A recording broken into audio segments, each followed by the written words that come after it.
एक सोमगढ़ नाम का राज्य था, जहाँ का एक राजा था। वह राजा बहुत शांत स्वभाव का था। उसका एक मंत्री था जो भगवान का भक्त था। वह हर चीज़ में भगवान का ही नाम लेता। एक बार राज्य में सब मंत्रीगण और राजा बैठे थे। तभी राजा का सैनिक, महाराज महाराज, एक खबर लाया हूँ। क्या हुआ? तुम ऐसे हाफते हाफते क्यों आ रहे हो? क्या बात है? महाराज, महारानी अब नहीं रही।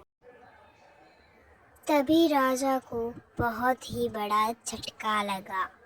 उसे अपने ऊपर गुस्सा आया और वह भागते भागते महारानी के कक्ष जा पहुंचा। उसने देखा कि सचमुच रानी अपने कमरे में मरी पड़ी है। वह रानी के पास जाके रोने लगा। तभी वहां राजा का मंत्री आया और बोला। भगवान की बड़ी कृपा हो गई। राजा को थोड़ा अजीब तो लगा कि इसमें भगवान की क्या कृपा है, लेकिन उसने मंत्री को कुछ भी नहीं कहा।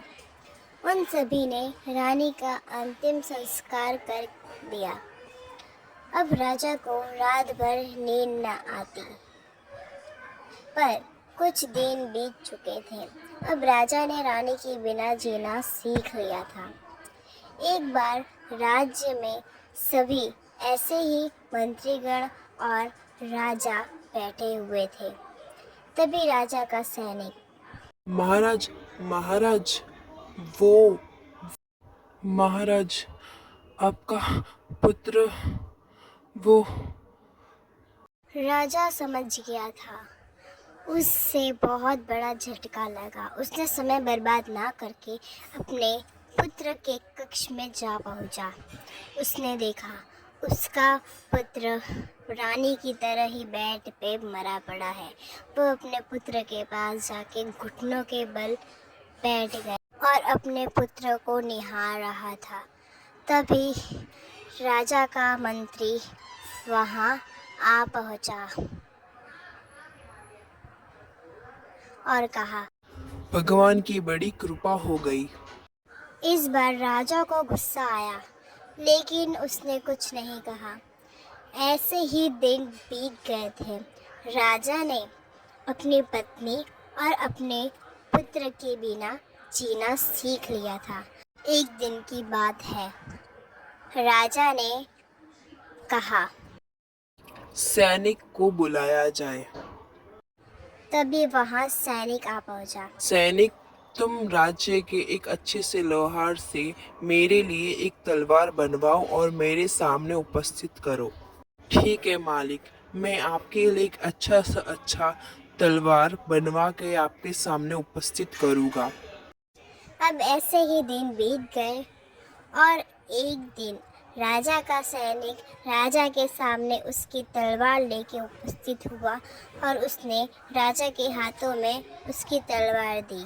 राजा ने अपनी तलवार अपने हाथों में ली और उसका धार देखने के लिए उस पे हाथ लगाया तो उसकी उंगली कट गई। फिर मंत्री ने कहा। भगवान की बड़ी कृपा हो गई। महाराज ने कहा।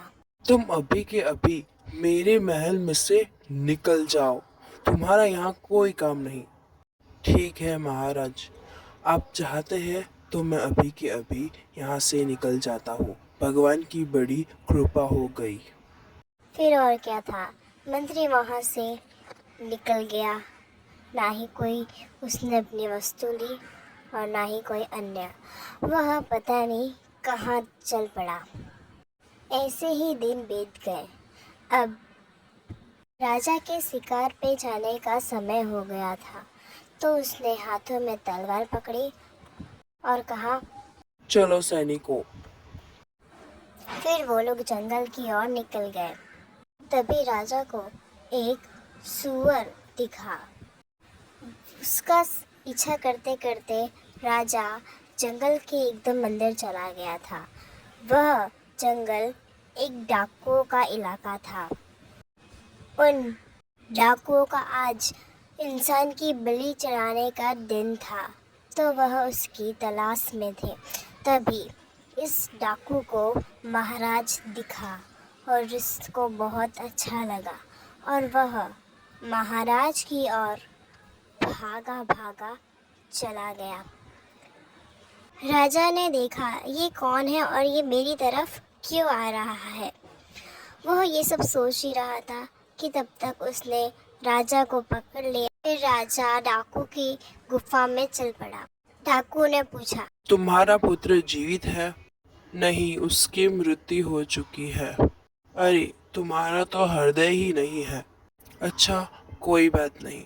तुम्हारी पत्नी जीवित है क्या? नहीं, उसकी भी मृत्यु हो चुकी है। डाकू ने कहा, तुम तो शरीर से ही अर्धे हो। तुम बलि चढ़ाने के योग्य नहीं हो। फिर डाकू राजा का जांच करने लगा। तभी उसने देखा कि उसकी उंगली कटी हुई है।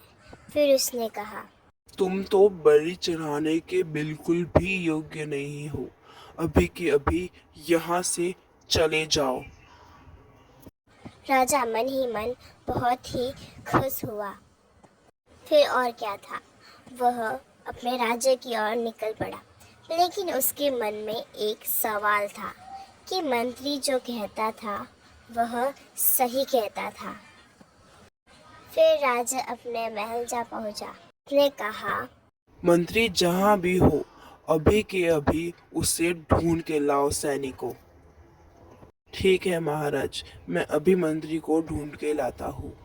फिर सैनिक ने मंत्री को ढूंढ निकाला और उसे महल की ओर ले जाने लगा। फिर सैनिक मंत्री को महल में ला पहुंचा। तभी राजा ने कहा, मंत्री जी, मुझे माफ कर दीजिए, मैं आपको नहीं समझ पाया। अब मुझे पता चला है कि भगवान की मेरे ऊपर कितनी कृपा है, जिसकी वजह से आज मेरी बलि चढ़ते चढ़ते रह गई है। लेकिन मुझे एक बात नहीं पता चली कि आपने जाते जाते कहा था भगवान की बड़ी कृपा हो गई। वो कृपा कहाँ है?